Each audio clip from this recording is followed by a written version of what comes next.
Shalom, Bapak Ibu Saudara-saudara yang dikasihi Tuhan kita Yesus Kristus. Pada hari ini, Minggu tanggal 17 Desember 2023, Advent yang ketiga. Kami mau melayani Bapak Ibu Saudara-saudara semua di dalam terang firman Tuhan. Tapi terlebih dahulu kita berdoa. Damai sejahtera daripada Allah Bapa yang melampaui segala akal. Itulah yang menyertai hati dan pikiran dalam Kristus Yesus Tuhan. Amin. Firman Tuhan Nats Khotbah pada Advent ketiga ini diambil dari kitab Evangelium Lukas pasal yang pertama ayat 46b sampai ayat yang ke-55. Marilah kita membacanya secara responsoria. Demikian firman Tuhan. Nyanyian pujian Maria.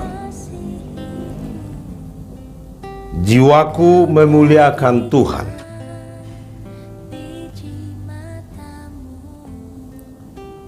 Sebab Ia telah memperhatikan kerendahan hamba-Nya. Sesungguhnya mulai dari sekarang segala keturunan akan menyebut aku berbahagia.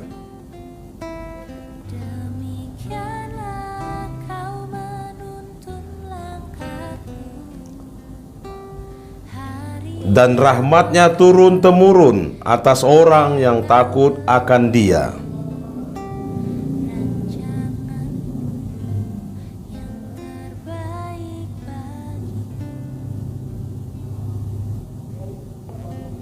Dia menurunkan orang-orang yang berkuasa dari tahtanya dan meninggikan orang-orang yang rendah.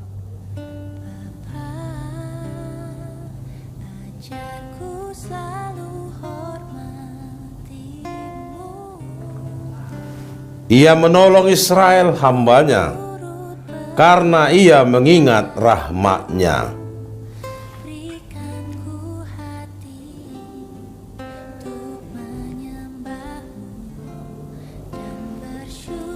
Demikian pembacaan firman Tuhan.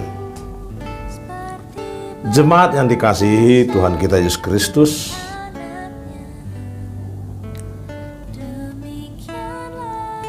kalau kita melihat dalam Perjanjian Baru, membaca bahwa ada beberapa evangelium. Matius, Markus, Lukas, Yohanes. Evangelium Lukas ini diberitakan kepada orang-orang Yahudi.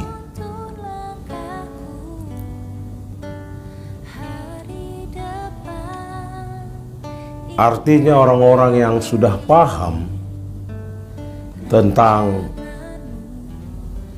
sejarah keselamatan yang diberikan Tuhan sejak bangsa Israel sampai kepada zaman datangnya Mesias.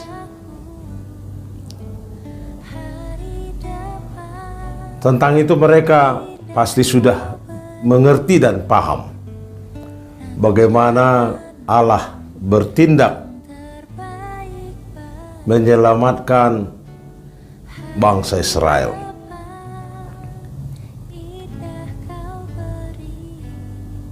Kalau kita perhatikan nats kita ini, seakan-akan ini adalah apokaliptik, sebenarnya bukan. Tetapi ini adalah pemenuhan daripada apokaliptik tersebut, di mana ada suatu saat bahwa Allah mendatangkan kedamaian, sukacita yang telah dinubuatkan melalui datangnya Mesias tersebut.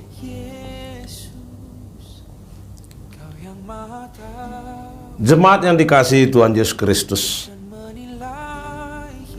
kalau kita perhatikan nats yang kita baca tadi, ayat 46b sampai 55,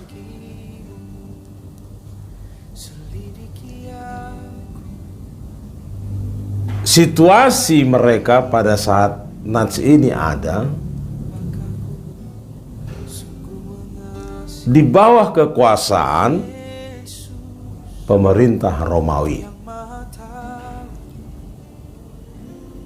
Pada zaman Israel, situasi bangsa tersebut berada di bawah kekuasaan Raja Mesir. Kalaupun ada dalam nats ini yang telah kita baca tadi, ada di sana bahwa orang-orang yang berkuasa dari tahtanya akan diturunkan dalam ayat 52 tadi. Itulah Bapak Ibu jemaat yang dikasihi Tuhan Yesus, sebagian sejarah yang kami ceritakan, yang kami beritakan tadi. Nats ini adalah Magnificat ataupun nyanyian dari seorang Maria.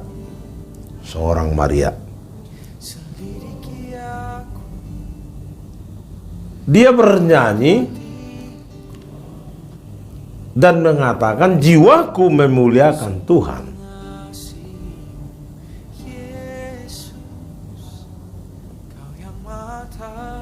Bahwa jiwanya,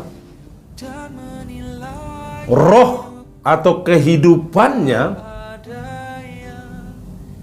memuliakan, menghormati Tuhan. Bahwa hidupnya ini, dirinya si Maria menghormati Tuhan ini.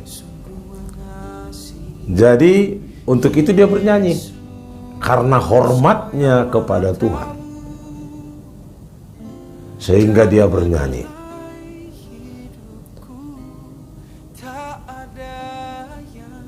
Jemaat yang dikasihi Tuhan kita Yesus Kristus, dalam suasana di tengah pemerintahan Romawi, kekuasaan pemerintahan Romawi, pada saat itu bangsa Israel di bawah kekuasaan yang walaupun tidak sekejam daripada pemerintahan Mesir, pemerintahan Romawi ini, tapi tetap mereka tidak menjadi orang bebas di bawah kekuasaan.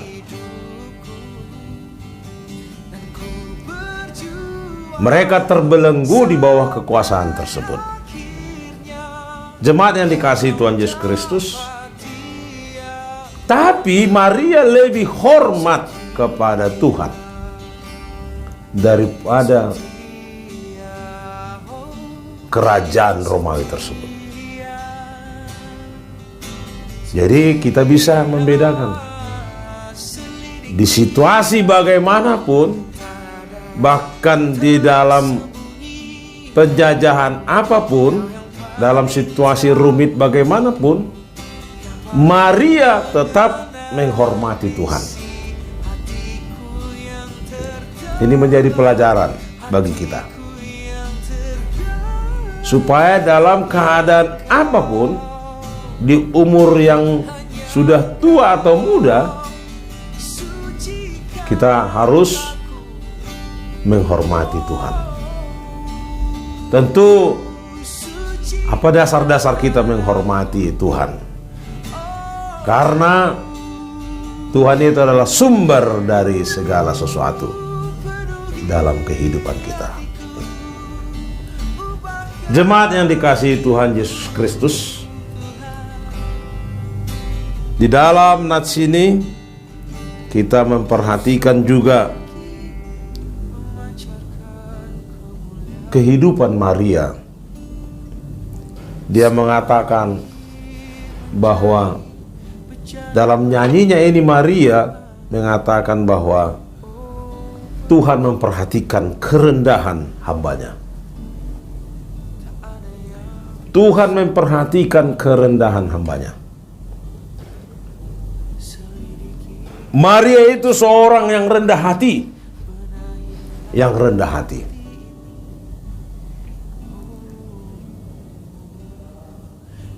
Apa itu orang yang rendah hati? Satu, orang yang mampu memahami situasi. Itu adalah orang yang rendah hati. Maria, orang yang rendah hati. Seorang hamba yang rendah hati. Dia mampu memahami situasi. Situasi pada saat zaman ini, dalam nats ini, di bawah pemerintahan Romawi yang merindukan datangnya Mesias. Maria paham itu, situasi itu. Lalu Tuhan mengunjuk dia. Dia hamil dan akan melahirkan Mesias. Dia paham situasi yang ada, sehingga dengan kerendahan hatinya dia mau, Maria bersedia menerima tugas dan melaksanakan tugas dari Allah, yang diberikan Allah tersebut.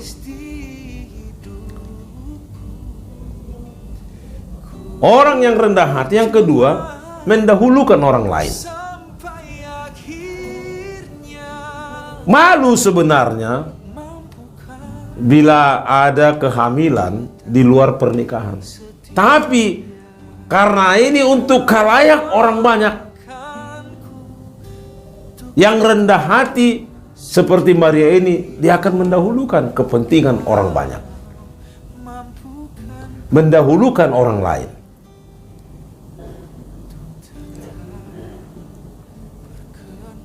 Yang ketiga, Maria ini orang yang pendengar yang baik. Dia mendengar apa yang dikatakan oleh Tuhan. Dia dengar dengan baik dan tahu tujuan apa, untuk apa kebaikan tersebut. Jadi dia bukan orang yang tidak mendengar dengan baik. Dia sangat pendengar yang baik. Dan dia merenung-renungkan apa yang didengarkan tersebut dan mengambil hikmahnya untuk kebaikan. Dia juga tidak sungkan menolong saudaranya Elizabeth yang pada saat itu juga sedang mengandung.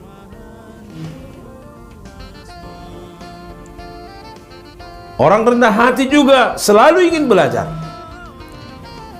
Tidak pernah dia mengatakan dirinya tidak perlu belajar, tetapi dia akan selalu belajar.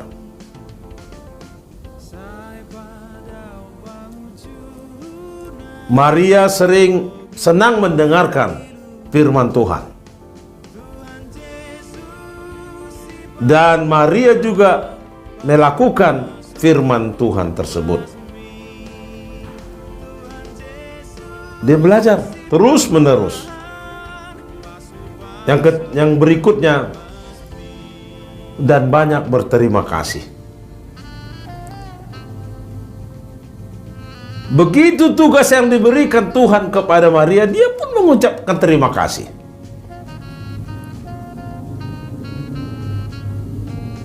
Berat pekerjaan tersebut. dan dia lakukan, dan dia ucapkan juga terima kasih kepada Tuhan yang memberikan tugas kepadanya. Hatiku bergembira, Maria katakan. Siapa yang bisa bergembira dengan beban tersebut? Hanya Maria yang bisa menerima dan mengucapkan bahwa dirinya bergembira. Dia berterima kasih. Dan orang yang rendah hati mempertahankan hubungan sosialnya. Dia tetap mempertahankan hubungan baiknya kepada Yusuf, kepada keluarganya, kepada saudara-saudaranya yang lain. Dan tidak pernah menjadi sombong karena Tuhan pakai dia menjadi alatnya. Jemaat yang dikasihi Tuhan kita Yesus Kristus. Untuk itu, pesan dari Advent ketiga ini,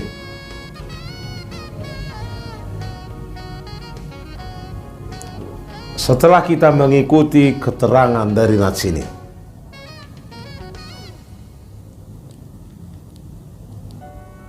bahwa kehidupan Maria pada saat nats ini, teritorial daripada wilayah dia, dari segi ekonomi, dari segi budaya pada saat itu, mereka menjadi ekonomi yang kelas bawah, tidak baik. Di daerah kekuasaan Romawi sebagai penjajah, teritorial budayanya juga terancam. Mereka sebagai orang Yahudi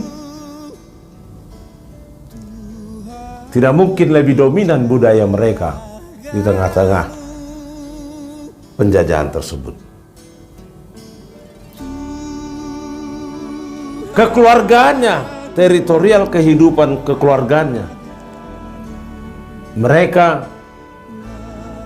tentu di bawah penjajahan terbatas kehidupan kekeluargaan mereka. Karena apa? Kemungkinan tanah yang mereka tinggali juga terbatas, diberikan oleh orang Romawi. Tidak bisa memperluas tanah.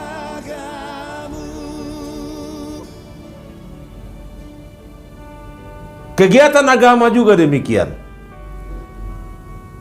Mungkin mereka harus permisi, minta izin dan yang lain-lain, atau sungkan untuk melakukan kegiatan agama. Mereka dibatasi.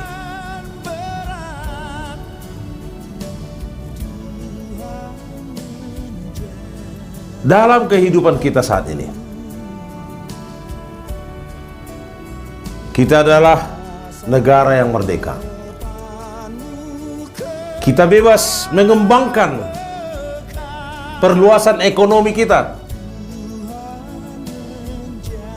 Kita bebas mau kemana melakukan kegiatan ekonomi kita di zaman ini.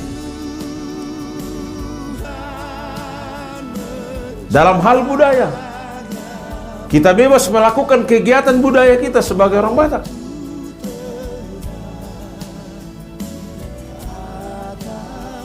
Bahkan membawanya kegiatan budaya tersebut kemana-mana kita bebas. Dalam hal kegiatan agama juga, tidak ada yang membatasi, melarang kita untuk melakukan kegiatan agama kita.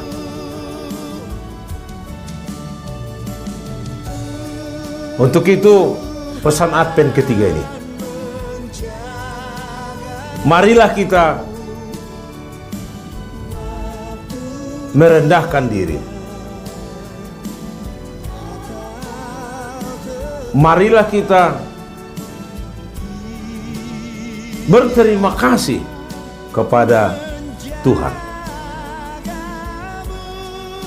karena telah diberikan anaknya yang tunggal, supaya setiap orang yang percaya tidak binasa. tetapi memperoleh hidup yang kekal. Dan juga marilah kita memuliakan, menghormati Allah. Sekalipun kita melaksanakan teritorial ekonomi kita, kegiatan ekonomi kita, kita harus memuliakan Allah dalam melaksanakan budaya kita. Kita harus memuliakan Allah melalui budaya kita. Kita harus memuliakan Allah melalui ekonomi yang ada pada kita. Terlebih-lebih dalam kegiatan agama kita, kita harus benar-benar memuliakan Allah, menghormatinya. Bukan hanya di saat kita akan melaksanakan Natal. Bapak, Ibu, saudara-saudara yang seiman dalam Kristus Yesus, dari manakah Maria memperoleh kerendahan hati tersebut? Dari manakah Maria tahu memuliakan, menghormati Allah? Tentu harus menjadi tanda tanya kepada kita dalam hidup kita. Dari mana dia bisa memuliakan dan menghormati, merendahkan diri? Dari mana Maria mampu menerima pekerjaan yang besar seperti itu?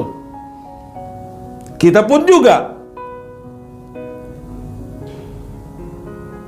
kita harus paham bahwa keluarga adalah dasar, ataupun disitulah pemahaman, pendidikan awal dasar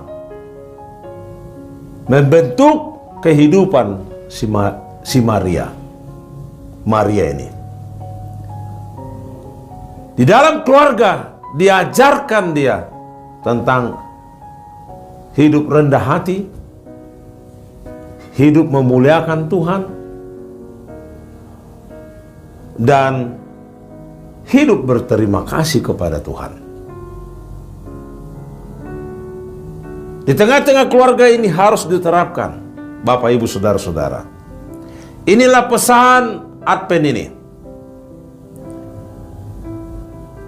bahwa Maria pasti akan nanti menjadi orang tua yang akan membimbing, mengajarkan Yesus anaknya. Sekalipun dia Mesias, tetapi pengalaman masa kecilnya, dia benar-benar menghormati, memuliakan, rendah hati, itu akan juga diajarkan kepada Yesus sekalipun dia adalah Mesias. Ini menjadi gaya hidup kita, ciri hidup kita sebagai orang-orang yang diselamatkan oleh Tuhan. Bapak, Ibu, jangan takut. Dalam nats ini dikatakan, dan rahmatnya turun-temurun. Jangan sanksi. Kalau kita memuliakan, menghormati, merendahkan diri di hadapan Allah, dan rahmatnya turun-temurun atas orang yang takut akan dia. Jangan sanksi, jangan ragu. Rahmat itu adalah berkat-berkat. Takut yang dikatakan dalam nats ini, jangan kita takut. Ada banyak orang yang takut, tapi ketakutannya membawa kepada kematian. Namun takut di dalam nats ini adalah membawa kepada kehidupan, membawa kepada rahmat, anugerah, berkat-berkat. Untuk itu mari kita laksanakan firman Tuhan tersebut. Kita menghormati Tuhan, kita takut kepadanya, memuliakan dia, merendahkan hati di hadapannya, berterima kasih kepada Tuhan, takut kepada Tuhan, dan semuanya pasti akan diberikan kepada kita rahmat, berkatnya dalam kehidupan kita. Untuk itu Bapak Ibu, selamatlah menikmati Advent ketiga ini. Persiapkanlah hati dan pikiranmu dalam memasuki Natal, bahwa keselamatan Allah diberikan kepada kita melalui anaknya Yesus Kristus. Amin. Kita berdoa. Terima kasih Bapa atas firman-Mu yang mengajarkan kami untuk memuliakan nama-Mu, untuk menghormati Engkau Bapa, supaya kami Bapa dalam kehidupan kami benar-benar takut akan Engkau, supaya kami benar-benar merendahkan hati di hadapan-Mu Bapa. Inilah bukti kami akan menerima Natal pada tahun ini. Bapa, terima kasih untuk kesehatan yang Kau berikan bagi kami. Sepanjang tahun ini Bapa, kami menikmati firman-Mu yang diberitakan terus-menerus. Kami juga menikmati alam yang Kau berikan Bapa bagi kami. Dan kami menikmati kebutuhan jasmani kami yang Kau berikan terus-menerus bagi kami. Lindungilah kami Bapa, sertailah kami. Sertai juga pimpinan sinode kami, Bishop Sekjen, juga Kadep dan Biro yang ada di kantor sinode, dan seluruh pegawai, dan juga para pendeta yang ada di Rosot dan di Jemaat Khusus. Berkatilah mereka, saudara-saudara kami semua, juga jemaat-Mu Bapa. Mereka bersuka cita menerima firman-Mu dan membawa itu dalam kehidupan setiap hari. Inilah Bapa doa kami, dalam Kristus Yesus kami berdoa. Amin.